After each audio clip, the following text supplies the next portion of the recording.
দাঁড়া, পালিয়ে যাবি কোথায়? হ্যাঁ, জলদি এই ব্যাগের ভিতরে ঢুকে পড়ি। আরে ভাই, এই ব্যাগের ভিতরে ঢুকেছে নাকি? হ্যাঁ, ওই মনস্টারের বাচ্চাটা এখন এই ব্যাগের ভিতরে। এ যখনই বের হবে তখনই একে মেরে ফেলবো আমি। হ্যাঁ, তৈরি থেকো কিন্তু। আরে বের হচ্ছে না কেন? আরে ভাই, এর ভিতরে তো কিছুই নেই, আমি নিজের চোখে দেখেছি। দাঁড়া, আমাকে একটু ভালো করে দেখতে দে। আহ! আরে দাঁড়া, ওই তো ওই পালাচ্ছে। জলদি ওকে ধরে নিয়ে আয় ভাই, আমি শুধুমাত্র ওর রক্ত দিয়েই ভালো হতে পারি। আজকে তুই আমার হাত থেকে আর বাঁচবি না। আরে কোথায় পালাচ্ছিস? দাঁড়া আগে। আরে এবার থাম, আর কত দূর পালাবি তুই? অনেক ভালো ভাই, এটা শুধুমাত্র আমার জন্য ধরেছি। আচ্ছা ঠিক আছে ভাই, জলদি নিয়ে আয়।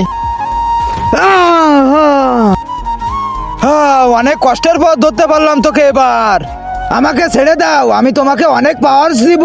তাহলে আমার বন্ধুর কি হবে? ওকে ওই রকমই থাকতে দাও, তোমার কথা ভাবো। না, আমি আমার বন্ধুর সাথে এমনটা করতে পারবো না।